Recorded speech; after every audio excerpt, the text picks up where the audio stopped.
বিশ্বাস হচ্ছে না, একদমই বিশ্বাস হচ্ছে না। মারাত্মক টেস্টি হজমি চাটনিটা দিয়ে এত সহজে একটা ছোলার চপ,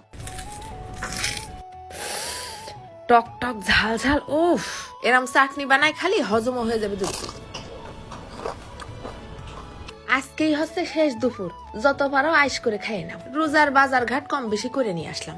ইফতারিতে এখন শুধু ছোলা ভুনা কেন, সহজে ছোলার চপ বানায়ও খাওয়া যাবে। টুকুস করে দেখে রাখো, আগামীকালকেই বানাই ফেলতে পারবা। তা সারা রাত ছোলাটারে ভিজিয়ে রাখার পর সকালে উঠে দেখি একটা কোল বালিশের মতন ফুলে উঠেছে। ভালো করে কসলায় কসলায় ধুয়ে পানি ঝরে নিয়ে আসলাম। আগে সাইডে কাঁচাটা গালে দিয়ে নেই। কাঁচা ছোলা দেখলি চুপ থাকা যায়। এবার ফেলাই দিলাম 1 কাপ বেসন, দিচ্ছি আবার 1 কাপ চাইলের গুঁড়ো না হয় কর্নফ্লাওয়ার, যার ঘরে যা আছে আর কি।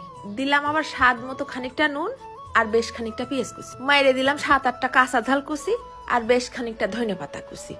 একটু খানি 1 চামচের মতন দিছি আবার রসুন বাটা। 1/2 চা চামচ দিছি হলদির গুঁড়ো আর 1/2 চা চামচের মতন শুকনো ঝালের গুঁড়ো, 1/2 চা চামচ ধনের গুঁড়ো, 1/2 চা চামচ গরম মশলার গুঁড়ো। আর কিছু না, একটুখানি করে পানি দিয়ে একটু চটকায় একটু পাতলা পাতলা করে নেব। দেখিছো ভিডিওতে কিরাম পাতলা পাতলা হয়েছে, ওরকমই করতে হবে। ঢাইলে দিলাম ওই ভিজিয়ে রাখা কাঁচা ছোলা। গোলাটা কিন্তু একদমই আঠালো হবে না, হাতে নিয়ে উঠানোর পর এরকম ঝোলের মতন পড়ে যাবে। এইবার কড়াইতে ঢেলে দেওয়া বেশি না, 100 গ্রামের মতন সর্ষের তেল। অল্প তেলে ভাজতে হবে, ডুবো তেলে না। এইবার ওই 1-1 চামচ করে ছোলার গোলা তুলে নিয়ে এসে এক সাথে 4-5টা করে ভেজে নেব। তেল গরম হয়ে গেলে চুলার আঁচটা কমাই দিয়ে মিডিয়াম আছে বেশ সময় নিয়ে উল্টে পাল্টে মুসমুসে করে ভাজতে হবে।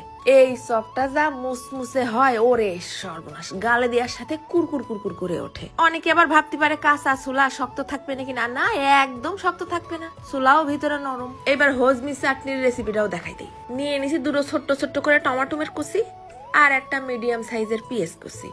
একটু খানি দিলাম আবার আদা কুচি, তারপরে দিচ্ছি বেশ খানিকটা ধনে পাতা কুচি, খানিকটা দিলাম নুন আর 1/2 চা চামচের কম অল্প একটু গোলমরিচের গুঁড়ো, একটু খানি বিট নুন। এবার দিলাম খানিকটা শুকনো ঝালের গুঁড়ো আর 2 সাইডে কাঁচা ঝাল কুচি। 2-3 টেবিল চামচের মতন ঢেলে দিছি আবার টমেটোমের সস। টেস্টটা যা হবে না, টক টক ঝাল ঝাল।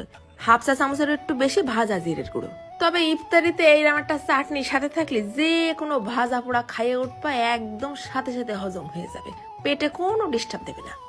আর সাথে যদি থাকে এরকম মুসমুসে একটা সুস্বাদু ছোলার চপ, একদম সেকেন্ডের মধ্যে সারাদিনের না খাওয়া জিভলের ক্লান্তি দূর হয়ে যাবে। খালি মুসমুসে ছোলার চপটা ভাঙে টমাটো আর ঝাল পেঁয়াজের চাটনির মধ্যে একটুখানি চাটনি নিয়ে তুলে দিতে হবে গালে। এরপর আর থামতে মনে যাবে না। ঝালও হয়েছে বেশ সেই আকারে, একদম বেরেনে যায় হিট করতেছে। তা ছোলা তো ভেজা বানাই ভুনা করার জন্য, ওখান থেকে অল্প কটা ছোলা নিয়ে এইরকম করে একটুখানি চপ বানিয়ে খাই দেখে নে।